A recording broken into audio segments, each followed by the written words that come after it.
నమస్తే. నా ప్రభాత కమలంకు స్వాగతం.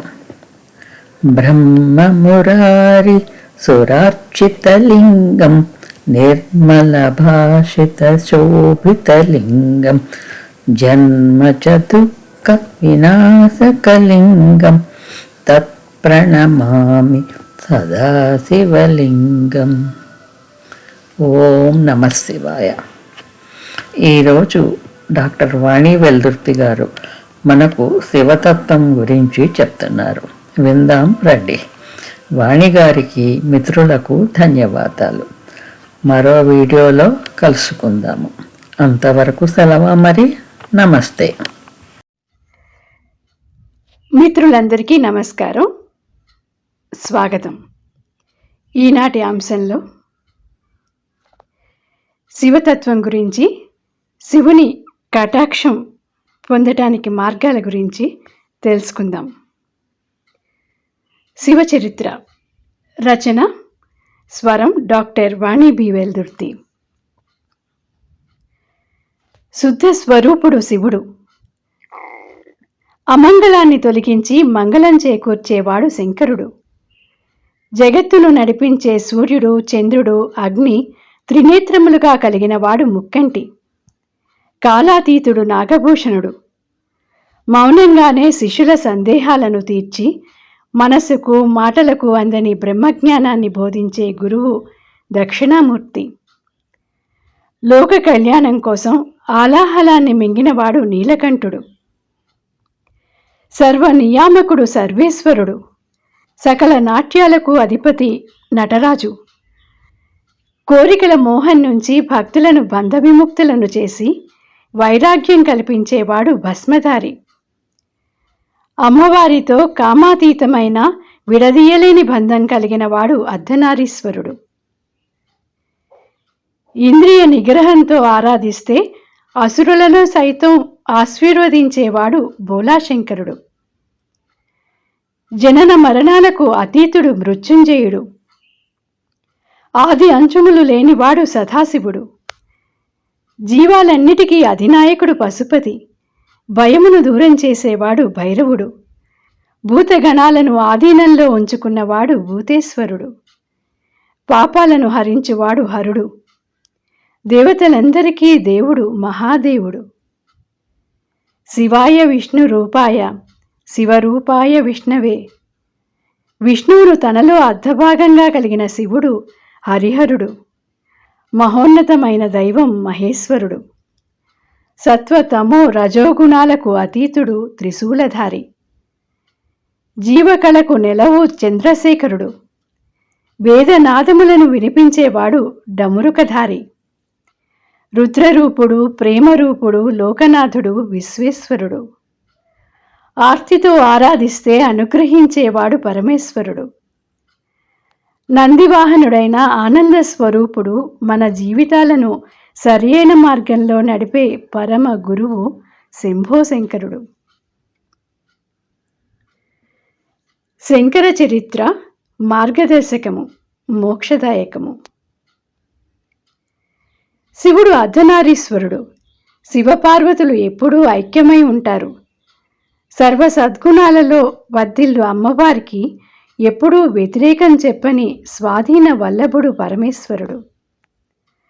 ఎల్లప్పుడూ పరమశివునికి అనుకూలమైన కార్యాలను చేస్తూ వల్లభుడికి స్వాధీనంలో ఉన్న స్వాధీన వల్లభ అమ్మవారు. అమ్మవారి విగ్రహమూర్తిలోని చంద్రవంక, త్రినేత్రములు అయ్యవారివైతే శ్రీచక్రంలోని 4 వృత్తాలు, బిందువు శివస్థానాలు. విగ్రహమూర్తిలోనే కాదు, శ్రీచక్రము, జ్యోతి అందు కూడా పరమేశ్వరుడిలో అమ్మవారు అర్ధభాగము. తాను బూడిద రాసుకుని తిరుగుతున్నా అమ్మవారి అలంకార ప్రియత్వానికి అడ్డురాలేదు పరమేశ్వరుడు. శివపార్వతుల ఆలయాలు వేరువేరుగానే ఉంటాయి. అయినా అమ్మవారు శివునితో కలిసి ఉన్న శక్తి రూపం. శివశక్తి ఐక్యం తెలుసుకొని పూజించిన భక్తులకు శివశక్తి కటాక్షం శీఘ్రంగా సిద్ధిస్తుంది. భార్యాభర్తల సామరస్యానికి, సాంగత్యానికి ప్రతీకలు గౌరీశంకరుల కైలాస నృత్యాలు. ఆది దంపతులైన ఉమామహేశ్వరులు ఆదర్శ దంపతులు. విఘ్నేశ్వర ఆధిపత్యం కోసం 3 లోకాల నదులలో స్నానం చేసి మొదట తాను కైలాసం ఎలా చేరగలను, తనకు అది ఎలా సాధ్యం అవుతుంది అని నిరుత్సాహపడుతున్న గణపతిని ఉత్సాహపరిచి ఉపాయంతో గెలిపించి విఘ్నేశ్వరుని చేసి తండ్రి పాత్రను తరతరాలకు తెలిపిన ఆదర్శమూర్తి శివుడు. తమ అసమర్థతను తలుచుకుని దుఃఖిస్తూ ఉన్న పిల్లలకు తండ్రి అండగా నిలిచి వారిలో ఆత్మస్థైర్యాన్ని పెంచి వారిని ఎలా గెలిపించాలో సోదాహరణగా వివరించాడు పరమేశ్వరుడు. ముఖస్థుతికి మురిసిపోయేవాడు కాదు విశ్వేశ్వరుడు.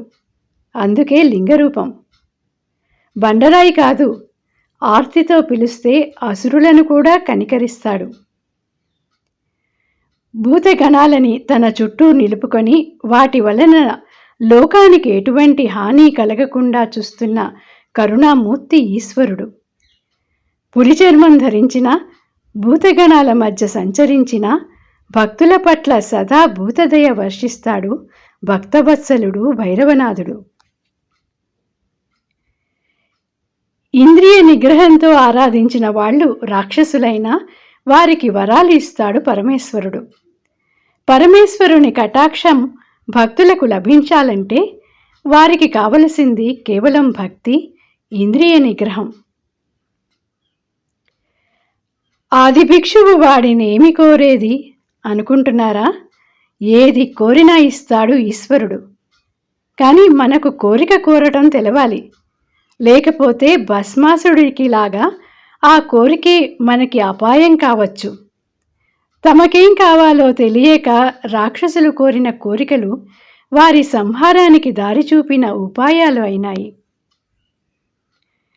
కోరికలు లేకుండా ఈశ్వరుణ్ణి ఆరాధిస్తే మనకి ఏది కావాలో అది ప్రసాదిస్తాడు. మార్కండేయుడి ఆయుష్నిస్తాడు. అన్నపూర్ణాదేవితో కలిసి ఆకలి తీరుస్తాడు. జటాజూటం నుండి గంగాదేవిని వదిలి మనకు జీవనాధారమైన నీరును అందించి దాహం తీరుస్తాడు. అశాశ్వతమైన భోగభాగ్యాలు ఎన్ని ఉన్నా వేలం వేరిగా బ్రతుకుతూ 1000 వేషాలు వేసినా చివరికి చేరవలసింది శ్మశానానికే.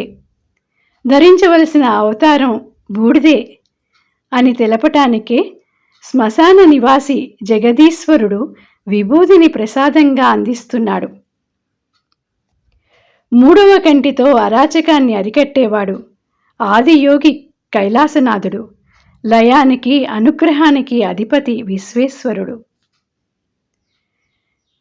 పాలతోనే కాదు, నీళ్లతో అభిషేకం చేసినా చాలు బోలాశంకరుడు పరవశించిపోవటానికి.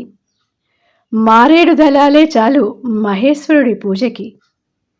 రుద్రాక్షలే చాలు రుద్రుడి అలంకారానికి. ఓం నమః శివాయ అంటే చాలు శివకటాక్ష ప్రాప్తికి. శివుడు దేవదేవుడు. అంతర్ముఖులమై అమ్మవారితో కలిపి అయ్యవారిని ఆరాధిస్తే శివానుగ్రహం తప్పక కలుగుతుంది. హరిహర శంకర శంభో శంకర నమో నమః. ఓం నమః శివాయ. ఓం నమః శివాయ. ఓం నమః శివాయ. ఓం తత్సత్.